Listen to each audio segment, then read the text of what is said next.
Good morning, members of Regional Council. I'm here today with Farshad Salizadeh to provide you an update on our inflow and infiltration strategy work, including other activities we have ongoing in the wastewater world. Now more than ever, when our homes are our offices, our schools, and our places of solace, there is renewed importance for protecting our residents from incidents of basement flooding caused by inflow and infiltration into the sanitary sewer system.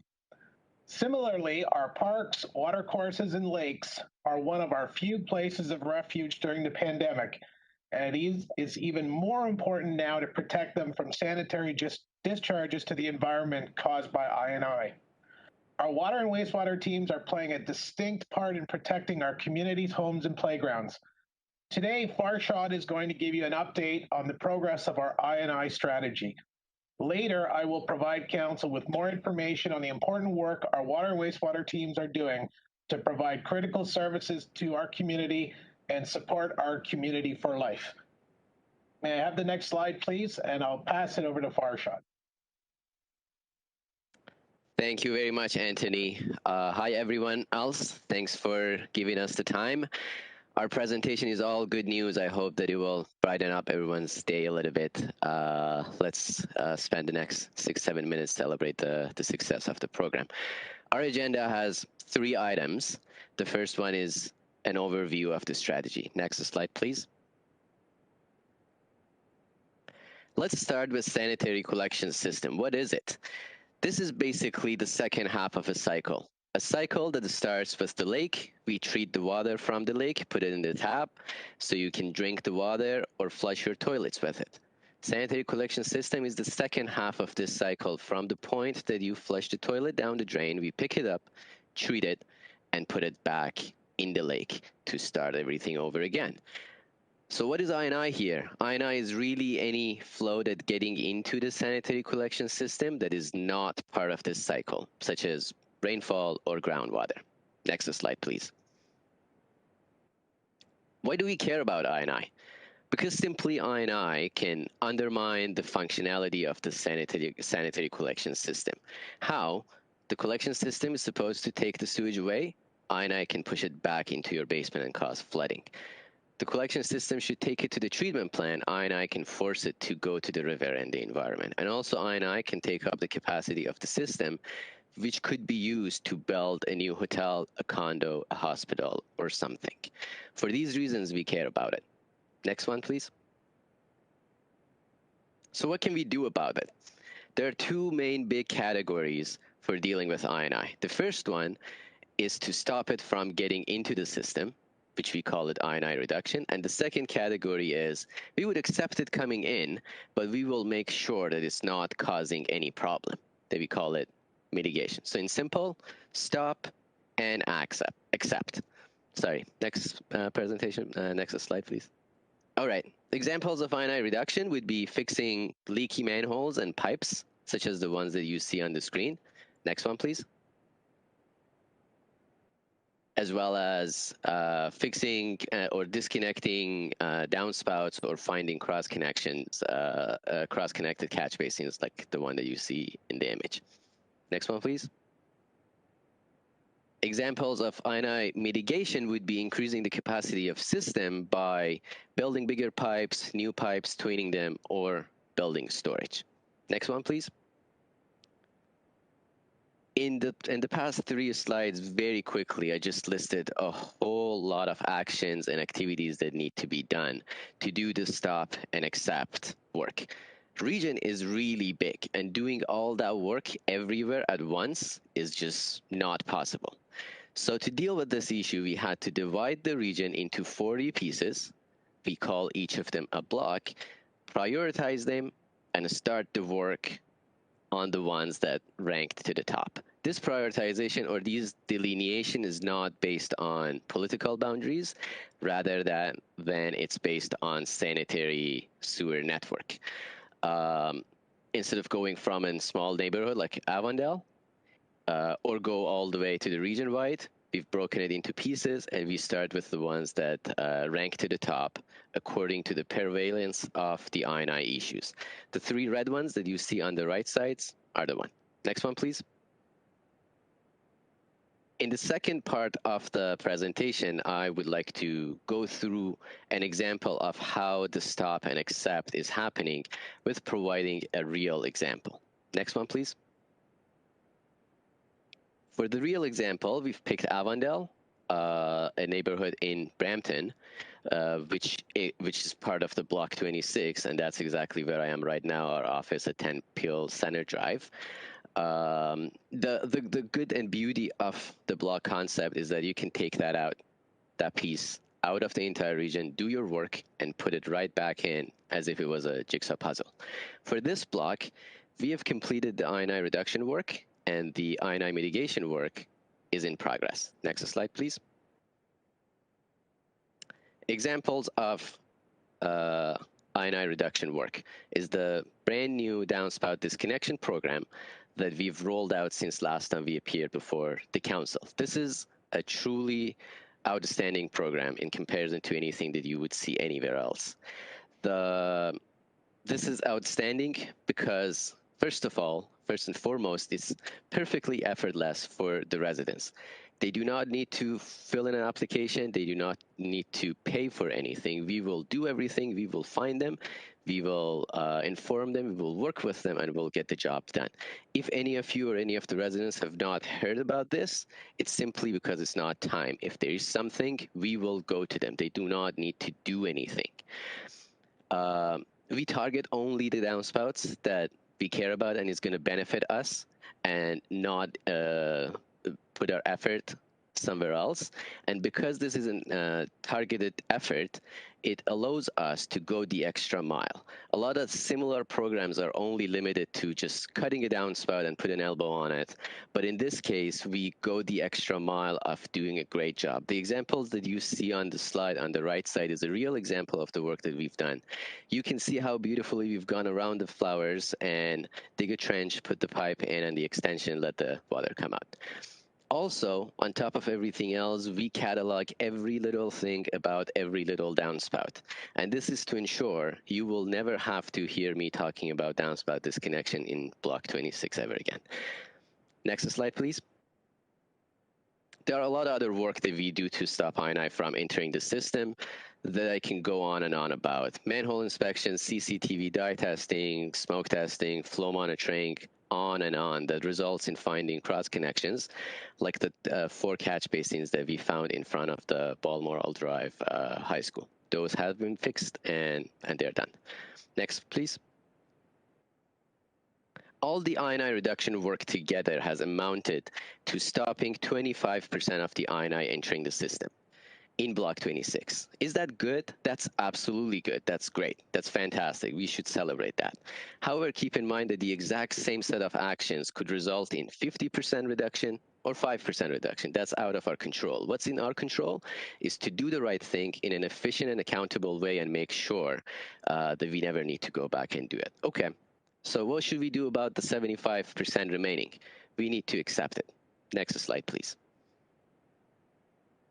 The very first question that you would ask is, why don't you just stop the 75% as well, just like you did with the first 25? The reason is our investigations in the field shows that the 75% is getting through via migration between the laterals. We could stop that, absolutely, 100%, by fixing the laterals, but that would involve digging up hundreds, maybe thousands of laterals and within private property. Is that a good idea, or we should trade that off with building bigger infrastructure within the right-of-way? I don't know. We don't need to decide the answer of that question because we are going to do a study that would tell us what is the best to do with this, which leads us to the next slide. That would mean we would build other infrastructure, the like of which we do a lot of them. Great, massive, major projects that are ongoing. I have included a list of them on this slide. A tragedy of the work that we do is that we build massive, beautiful infrastructure and immediately we bury them under the soil so no one can see them. But we do a lot of this kind of work, and in this case, it's not going to be any different than that. Next one, please. With that being said, taking care of the stop part and the accept part, there's a new third category of actions that we are introducing for the program. that we call it I&I prevention, meaning that we want to learn from every experience that we have, every fix that we do today, and we want to integrate that into everything that we do to make sure that 50 years down the road from now, we don't have to go back and fix the same issue again. An example would be the lateral issues that I mentioned. Today, it's really costly and disruptive for us to go and do that, but for a brand new development that is happening right now, a new subdivision that is getting built right now, we could address that issue for probably no cost and make sure that 50 years down the road, when I'm not here and someone's sitting in my chair, don't have to do that. Next slide, please. However, dealing with these kind of issues, prevention opens the door to a lot of interjurisdictional issues and make it difficult. However, we are not afraid of that. We work with our partners. Some of them are listed here on daily basis, on regular basis, and we will tackle these problems as well. A list of some of the examples of collaborative work that we do with the lower tier municipalities and the conservation authorities are listed here, but the list goes on and on. I wish I could get into more details with that. Next one, please. With that, thank you very much. I'll pass it on to Anthony. Thanks, Farshad. If I could have the next slide, please. So over the next 5 to 10 years, our staff are prioritizing our work based on tackling areas with the highest I&I levels. Our work within the priority blocks will be continuous. We are currently ahead of schedule for the first 3 blocks, those that are shown are in red on this map. The map shows the additional 6 blocks that we'll be working on over the next few years in terms of their priority. Orange next up in our program, and yellow to follow after that. This is not the limit of our rehabilitation work on our sanitary sewer system here in Peel. Our staff are continuously working on assessment and rehabilitation projects in accordance with our State of Good Repair Plan region-wide. Next slide, please. So Peel's water and wastewater staff continue to advance industry-leading programs designed to benefit our community. Our gauge-adjusted radar rainfall program is one of our programs which we informed Council about in 2019. This program is now ongoing and uses real-time radar data and storm prediction models to calculate rainfall amounts region-wide before storms even occur. As an example of this is the picture in the top right side of the slide, and you can see the rainfall occurring over the region of Peel in this model. When we couple rainfall information with our real-time flow monitoring data in our sewer system and our hydraulic models, our staff can develop systems to predict actual flows in the sanitary sewers and then calculate where sanitary systems will not be able to accommodate that flow. Furthermore, our staff are developing real-time control systems that will allow us to divert wastewater flows from high flow areas to areas which have the available capacity. Our plan is to automate this, thus becoming a real example of artificial intelligence for wastewater collection systems. We are also sharing our rainfall data from this program with our external partners, including the conservation authorities, who leverage real-time rainfall data for flood predictions. Integrating all this data into our GIS-based information systems allows us to respond to customer inquiries and track performance metrics in our system. This also generates high level of information that we can share with our residents and businesses on an as-needed basis. Our wastewater system is clearly far more than just pipes in the ground. Next slide, please. So our work did not stop during the pandemic. Our I&I and engineering teams continued major projects in 2020, and this is but one example we wanted to share with Council.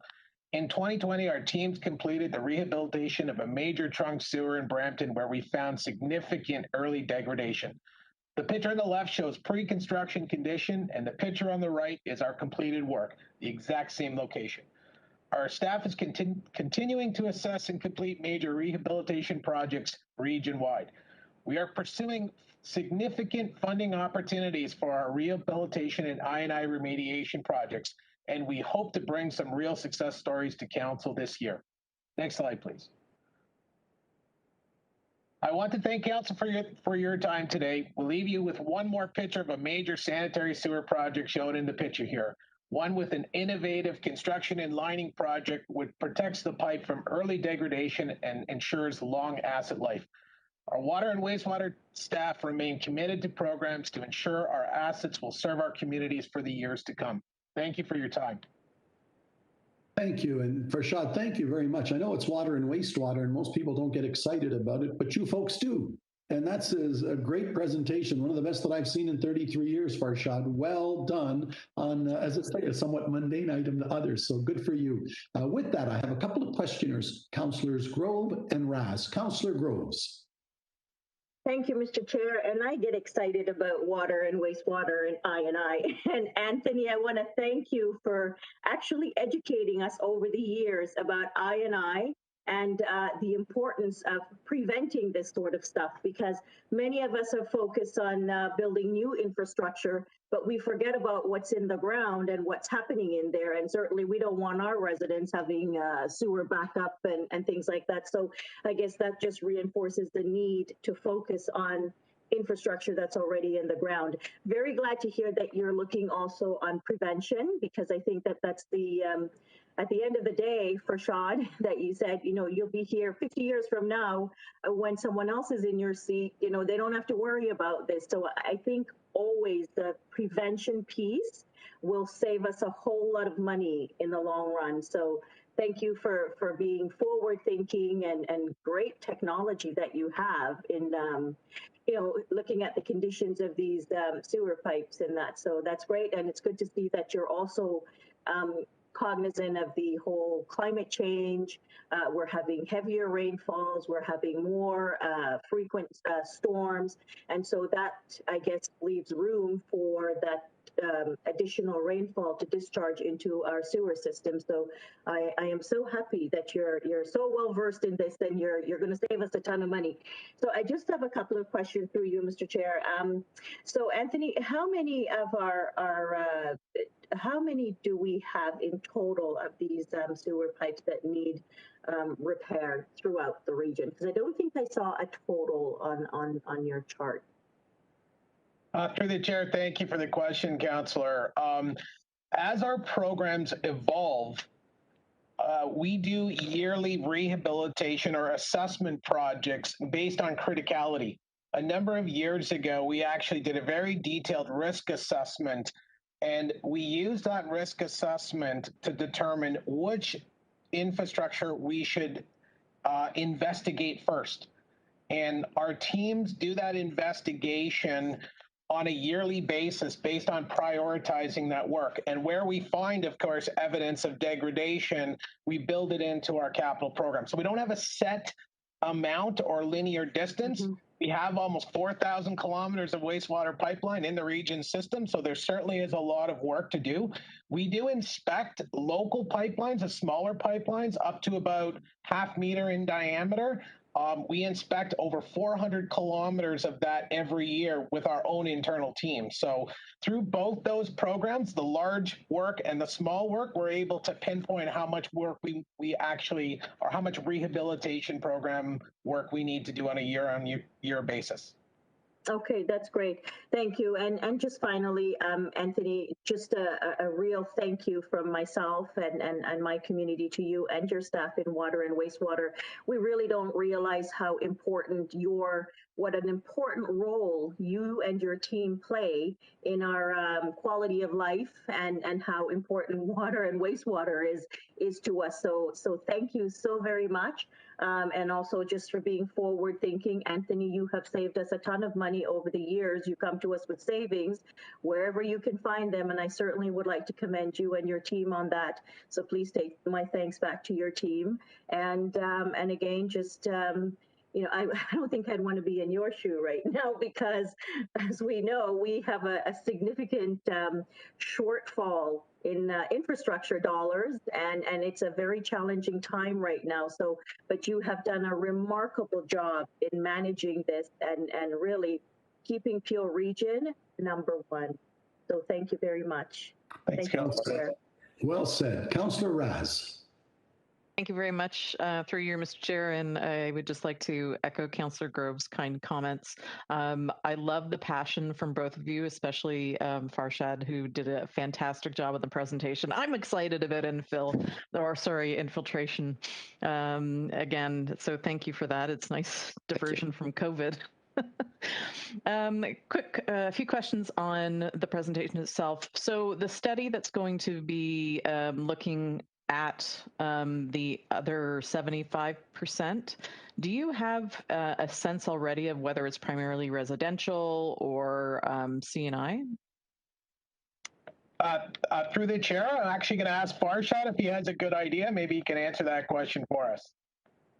Sure. Yes. Thank you to you, Councillor Ross, and everyone else for the nice words. Certainly appreciated. The answer to your question, this is a matter of case-specific stuff, and well, it's great that you're asking the question because Park Royal is part of your jurisdiction, and we are actually doing work right in there. It's been a problematic neighborhood for years, and we are hoping to put an end to those days.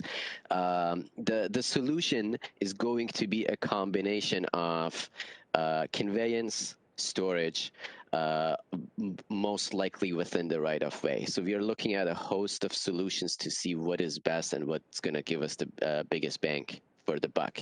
Right now, just recently, we kicked off the study for Block 1, which encompasses Park Royal, and we would very much like to come to you and discuss some of the solutions as we come up with it. But you may anticipate that there will be a combination of storage, whether it's in the form of bigger tanks or bigger pipes within the right-of-way, as well as maybe upsizing some of the pipes or twinning them to provide additional capacity. Because we've already taken care of what we could stop from getting in. Now we just got to make sure those that are eventually going to make their way into the system are not causing any trouble. Okay, thank you for that. And yes, I noticed in the map, I either have red zones or hot zones, or sorry, orange zones, and maybe just a little bit of green, but I'm in a fairly older area of the city. How does low impact development feature into your future plans? Because, building more pipes and more storage tanks is one thing, but especially on private property to do that additional water capture on site without releasing it into the system in the first place is probably something we would want to aspire to. Through the chair, Councillor, LID, great point on LID. Certainly, any quantitative or qualitative control of stormwater always helps us on the wastewater side, right? If we control it, the challenge we have, of course, is as it finds its way into defects and maintenance holes and the likes, we may not get the direct benefit perhaps from stormwater controls as we'd like.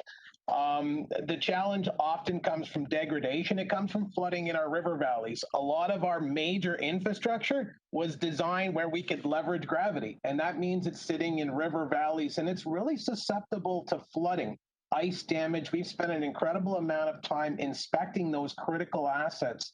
So stormwater control has an impact on our work, but not as much as we'd like to. We still have to chase all that related work in where our critical infrastructure sits.